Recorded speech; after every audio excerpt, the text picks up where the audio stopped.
Hello everyone, ICT virtual classes में मैं योगेश केमनी आपका स्वागत करता हूं। तो जैसा कि आप जानते हैं, हम पढ़ रहे थे घर्षण।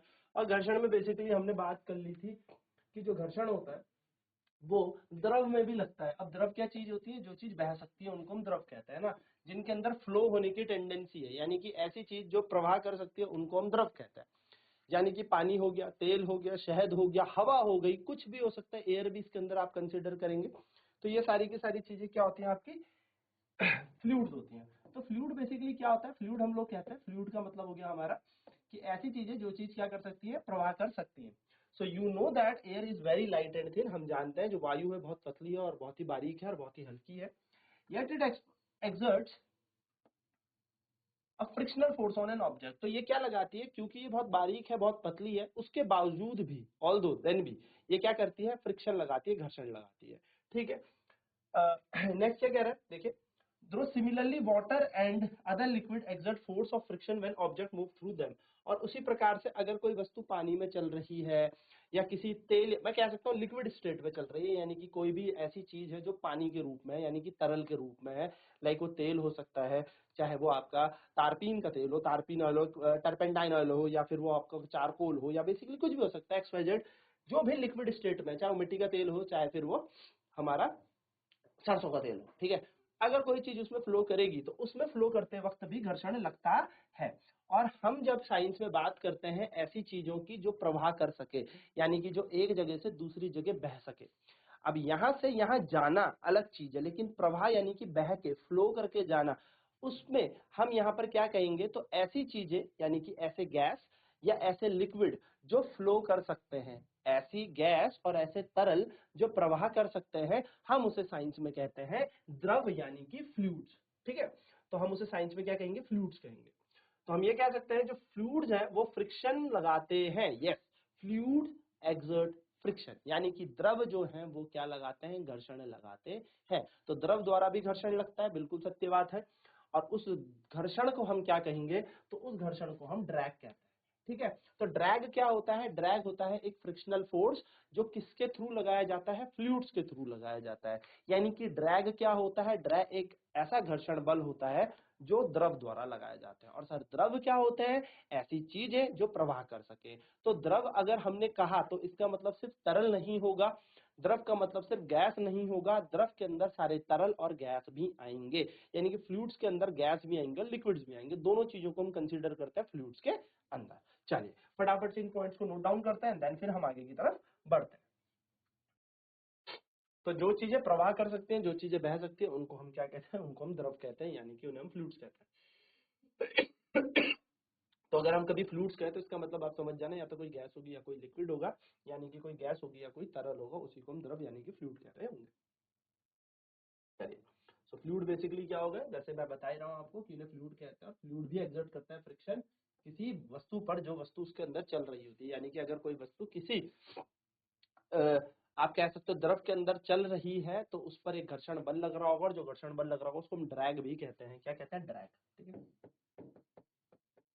ड्रैग हम कहते हैं। तो ड्रैग क्या होता है? एक ऐसा घर्षण बल जो द्रव द्वारा लगाया जाता है। The force of friction which is exerted by the fluids on a body is known as drag.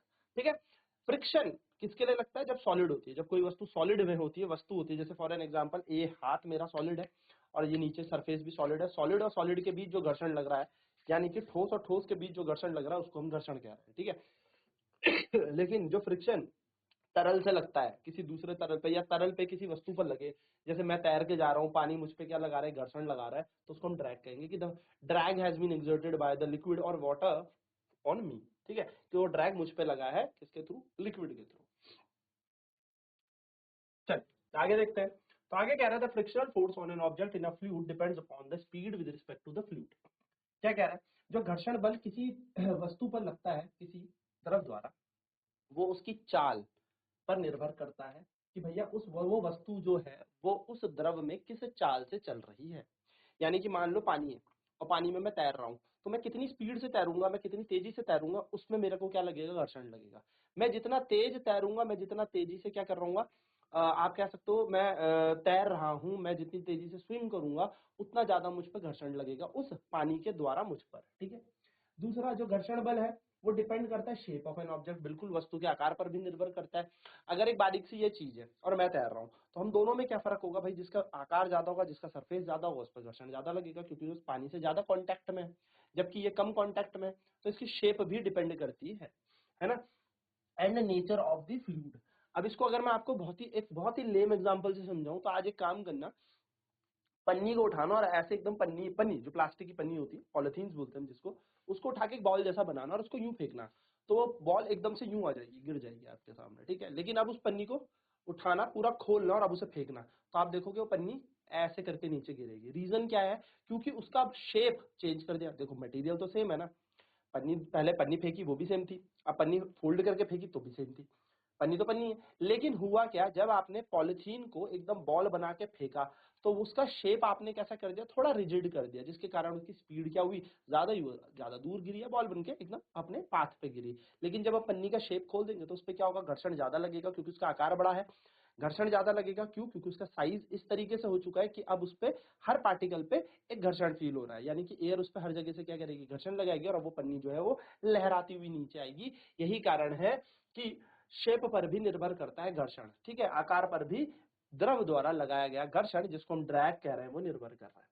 And next है नेचर ऑफ द फ्लूइड। बिल्कुल नेचर यानी कि उस द्रव की प्रकृति पर भी निर्भर करता है। उदाहरण के तौर पे पानी पे आप हाथ यूं कीजिए, बहुत आसानी से आप पानी में हाथ कर लेंगे। लेकिन मानिए अगर यहाँ पर पूरा का पूरा, या फिर मैं एक ऐसा कहूं कि आपने मिट्टी है, कीचड़ समझ लो, चलो कीचड़ है, ठीक है, एग्जांपल दे देता हूँ, कीचड़ है, उस पर हाथ ऐसे करोगे तो आपका हाथ थोड़ा रिजिड होगा। मान लो एक कटोरी में पूरा शहद भरा हुआ है, अब उस पर अपना हाथ करोगे तो आप उसके हाथ पे ज्यादा घर्षण लगेगा। यानी कि नेचर ऑफ द फ्लूइड पर भी ये डिपेंड कर रहा है कि तरल कैसा है या द्रव कैसा है। द्रव जिस तरीके का होगा उसकी प्रकृति के अनुसार से ड्रैग भी उसी तरीके से होगा। यानी कि फ्रिक्शन फोर्स इज डिपेंडिंग, या friction through liquid fluids depending on three things. First one is the speed of an object with respect to the fluid, यानी कि तरल के अनुसार उस वस्तु की चाल कितनी है। दूसरी, वस्तु का आकार कैसा है। और तीसरा, आपका उस नेचर ऑफ द फ्लूइड पर, यानी कि उस फ्लूइड का नेचर कैसे, उस फ्लूइड की प्रकृति कैसी है, ठीक है। चलिए नोट डाउन करेंगे इसे फटाफट से। चलिए, so it is obvious that when object move through fluids, यानी कि जब वस्तुएं किस में चलती है, फ्लूइड में चलती है, यानी कि कभी किसी द्रव में जब कोई वस्तु चलती है, so they have to overcome friction, है ना। मानो घर्षण है, अब घर्षण में तब घर्षण को पार करेंगी तभी तो वस्तु आगे चल पाएंगी। यानी कि अगर कोई वस्तु किसी द्रव पे चल रही है, किसी भी लिक्विड में चल रही है, गैस में चल रही है, तो it has to overcome the friction force provided by the fluid, यानी कि जो भी द्रव घर्षण बल लगा रहा है, वस्तु को उस घर्षण बल से जीतना ही पड़ेगा, तभी वो वस्तु आगे जा पाएगी, ठीक है। तो यहाँ पर ये क्या कह रहा है, they have to overcome friction, तो इन्हें क्या करना पड़ेगा भाई, घर्षण बल से ओवरकम करना पड़ेगा, घर्षण बल से ज्यादा अपने आप को क्या करना पड़ेगा, बल लगाना पड़ेगा, तभी उस घर्षण बल को जीत के या चीर के आगे जा पाएगी, क्योंकि घर्षण तो कह रहा है मैं जाने नहीं दूंगा आगे। अब हुआ क्या, जब ये वस्तु आगे की तरफ बढ़ रही है तो घर्षण इसको पीछे की तरफ धक्का दे रहा होगा, या आप ऐसे कह सकते हो घर्षण इसे आगे जाने से रोक रहा होगा, जिस दौरान इसकी ऊर्जा में हानि हो जाएगी। तो याद रखना, ऊर्जा में हानि भी होती है इस प्रोसेस में, इस पूरी प्रक्रिया में होगा क्या, एनर्जी लॉस होगा, यानी कि ऊर्जा में हानि भी होगी। तो efforts are therefore made to minimise friction, तो इसलिए हम क्या करेंगे, ऐसे एफर्ट्स करेंगे, ऐसे कुछ एफर्ट्स करेंगे जिससे फ्रिक्शन को रिड्यूस किया जा सके, घर्षण कम हो। अगर घर्षण कम होगा तभी तो ये वस्तु बहुत आसानी से क्या कर पाएगी, इसमें प्रवाह कर पाएगी। तो हम क्या करेंगे, ऑब्जेक्ट को एक स्पेशल तरीके की शेप दे देंगे, यानी कि अगर हमें इस घर्षण को ओवरकम करना है, so that to reduce the energy, जिससे हमारी ऊर्जा कम से कम खपत हो या कम से कम रिड्यूस हो, मतलब कहने का मतलब लॉस हो, तो हमें क्या करना पड़ेगा, हमें एक स्पेशल प्रकार का आकार देना पड़ेगा उस वस्तु को, ठीक है। Where do you think scientist get the ideas of special shapes, तो आपको क्या लगता है कि जो साइंटिस्ट है उनको कहाँ से आइडिया आता है इस तरीके का कि एक स्पेशल शेप बना देते हैं, तो इनको आता है नेचर से, किससे, प्रकृति से। तो प्रकृति से इन्हें आइडिया आता है, जैसे बर्ड्स होती हैं, चिड़िया होती हैं, फिश होती है, मछली होती है, तो इनको भी तो फ्लूइड में ही तैरना होता है। जैसे मछली है वो पानी में तैरती है ना, जो चिड़िया है वो हवा में उड़ती है, तो हवा में वायु है, वायु में भी बेसिकली द्रव है, तो द्रव यानी कि फ्रिक्शन लग रहा होगा, ड्रैग लग रहा होगा। वैसे ही अगर कोई पानी में तैर रहा है तो पानी लिक्विड है, लिक्विड में भी क्या लग रहा होगा, ड्रैग लग रहा होगा। तो मछलियों को भी ड्रैग पार करना पड़ेगा, और साथ साथ में जो चिड़िया उड़ रही है उनको भी ड्रैग से ओवरकम करना पड़ेगा। तो उनकी बॉडी का आकार इस तरीके से है कि वो बहुत आसानी से इस ड्रैग को क्या कर लेती है, ओवरकम कर लेती है। तो साइंटिस्ट के दिमाग में आइडिया है कि जिस तरीके से मछली का आकार है, ऐसा क्यों ना हम शिप बना दें, जहाज बना दें, बोट बना दें, और जिस तरीके से चिड़िया का आकार है उस तरीके से क्यों ना हवाई जहाज बना दिया जाए, तो जिससे क्या होगा, less and less effort, friction will be applied. So their bodies must have evolved the shape which would make them lose less energy in overcoming friction. तो याद है इनके आकार इस तरीके से होता है कि कम से कम ऊर्जा लगे इनको इस फ्रिक्शन को चीरने में या इस फ्रिक्शन से पार करने में. ठीक है, सो हम यहाँ पर देखेंगे शेप ऑफ एरोप्लेन को, कि किस तरीके से शेप ऑफ एरोप्लेन का आइडिया आया हमें, किसी जहाज को बनाने का आइडिया आया हमें चिड़िया को देखकर. First of all we will write all things in the copy. तो देखें किस तरीके से चिड़िया से आइडिया आया एरोप्लेन का. तो similarity in the shapes of an aeroplane and a bird. तो देखिए आपने देखा होगा बर्ड का आकार यानी कि चिड़िया का जो आकार है उसी तरीके से हमारा एरोप्लेन का भी आकार है. जिस तरीके से बर्ड के पंख हैं, देखिए एरोप्लेन के भी पंख है, जिस तरीके से आगे से ये बहुत ज्यादा ही क्या है, आप कह सकते हो शार्प एज होता है, तो वैसे इसके भी शार्प एजेस होते हैं. तो बेसिकली हम क्या करेंगे, इस चिड़िया के आकार से हमें ये आइडिया गेट टूगेदर, मतलब आइडिया आ चुका है कि जो एरोप्लेन है उसका भी शेप इस तरीके से होना चाहिए, so that it can overcome the friction and it can reduce the friction. ये क्या कर सकता है, घर्षण को कम कर सके. ठीक है, सो दैट्स इट, दैट्स यहाँ पर चैप्टर खत्म होता है. तो हमने इस चैप्टर में क्या पढ़ा, सबसे पहले हमने यहाँ पर देखा फ्रिक्शन जो होता है वो होता क्या है. तो फ्रिक्शन अपोज करता है रिलेटिव मोशन को, यानी कि एक वस्तु दूसरी वस्तु के ऊपर स्लाइड करेगी या चलेगी तो नीचे लगने वाली वस्तु क्या करेगी, घर्षण बल इस पर अप्लाई करेगी, और वो दोनों के दोनों सतह पर होने चाहिए. यानी कि घर्षण बल एक तरीके से दो वस्तुएं जब आपस में कांटेक्ट में होती है तभी लगता है. ठीक है, तो ये कह सकते हैं ये दोनों सरफेस पे लगता है. क्यों लगता है, क्योंकि इरेगुलरिटीज होती हैं जो हमने देखा था. फिर बात करते हैं सेकंड पॉइंट. तो सेकंड पॉइंट हमारा यहाँ पर क्या है, जो फ्रिक्शन होता है वो डिपेंड करता है nature of the surface in contact, यानी कि जो वस्तुएं आपस में कांटेक्ट पे हैं उनकी सतह पर निर्भर करता है. ठीक है, सतह कैसी है, खुरदुरी सतह है तो ज्यादा फ्रिक्शन होगा, रफ सरफेस है तो मोर फ्रिक्शन, स्मूथ सरफेस तो लेस फ्रिक्शन. खुरदुरी सतह तो ज्यादा घर्षण और चिकनी सतह तो कम घर्षण होगा. ठीक है, यानी कि सतह पर निर्भर करता है. For a given pair of a surface friction depend upon the state of smoothness of the surface. अगर मैं बात करूं किसी पेयर ऑफ सरफेस की, तो फ्रिक्शन डिपेंड करता है स्मूथनेस पे. जैसे मैं बता ही रहा हूँ कि अगर आप किसी जगह, जैसे आप अपने हाथ ऐसे करिए, आवाज आएगी, अब थोड़ी साबुन लगा लीजिए हाथ पे, थोड़ा सा झाग बना लीजिए, अब आवाज आनी बंद हो जाएगी. क्यों, क्योंकि घर्षण कम हो जाएगा. तो घर्षण किस पर निर्भर कर रहा है, सतह की चिकनाहट पर भी निर्भर कर रहा है. जितनी चिकनी सतह उतना कम घर्षण. Friction depend on how hard to surfaces press together. बिल्कुल, अगर आप किसी बॉक्स को धक्का दे रहे हैं तो आप थोड़ा आसानी से धक्का दे देंगे, पर उसके ऊपर कोई और वेट रख दो और तब धक्का दो तो आपको थोड़ा सा मुश्किल होगी. क्यों, क्योंकि वो प्रेस हो चुका है, बहुत ज्यादा ही क्या कर दिया आपने, दबा दिया है उसको जमीन के साथ या सतह के साथ. तो जितना ज्यादा आप प्रेस करेंगे घर्षण उतना ज्यादा बढ़ जाएगा. ठीक है, चलिए फटाफट से दो चार पॉइंट नोट करते हैं, देन फिर हम आगे बढ़ते हैं. नेक्स्ट है static friction come into play when we try to move an object at rest. जब कोई वस्तु विराम अवस्था में होती है, रुकी हुई होती है, अब हम उस पर धक्का दे रहे हैं तो उस पर जो घर्षण लग रहा होता है क्योंकि वो विराम अवस्था में, तो जो घर्षण लगता है उसको स्टैटिक घर्षण कहते हैं, यानी कि स्टैटिक फ्रिक्शन कहते हैं. स्लाइडिंग फ्रिक्शन कब लगेगा, जब कोई वस्तु किसी के ऊपर फिसलेगी. तो जब कोई वस्तु किसी के ऊपर फिसलेगी, स्लाइड करेगी, तो यहाँ पर स्लाइड लगेगा, स्लाइडिंग फ्रिक्शन कहेंगे. और स्लाइडिंग फ्रिक्शन यानी कि कोई वस्तु जब फिसल रही होती है तो उस टाइम कम घर्षण लगता है, किसी वस्तु को चलाते वक्त ज्यादा घर्षण लगता है. तो sliding friction is always smaller than static friction. ठीक है, स्लाइडिंग हमेशा कम होता है. Friction is important for our activities. Friction हमारे बहुत सारे कामों के लिए बहुत जरूरी है. घर्षण अगर है तो हम बहुत सारे अपने काम कर सकते हैं.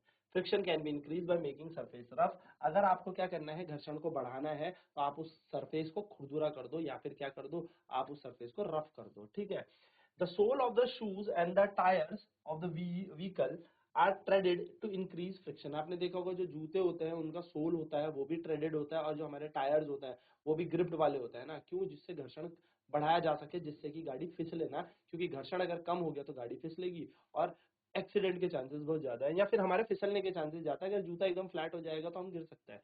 इसलिए क्या होता है, सोल जो होता है शूज का या टायर जो होते हैं वो ट्रेडेड बनाए जाते हैं थोड़े से, जिससे कि घर्षण रिड्यूस किया जा सके. ठीक है, चलिए नोट डाउन करेंगे पॉइंट्स को भी.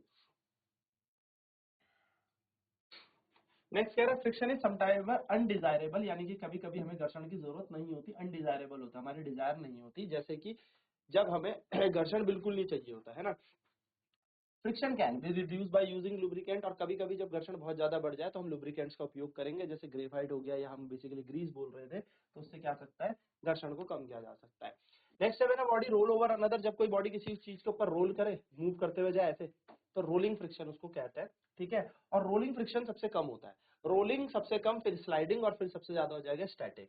ठीक, बहुत सारी मशीन में हम रोलर्स यूज करते हैं, बॉल बेयरिंग्स हम जिनको कहते हैं, और जो फ्लूइड फ्रिक्शन है उसको मिनिमाइज कैसे किया जा सकता है, तो बॉडी की शेप बनाकर, है ना, जो द्रव द्वारा घर्षण लगता है वो वस्तु के आकार यानी कि इस तरीके से आकार बनाया जाए कि उस पर कम से कम घर्षण।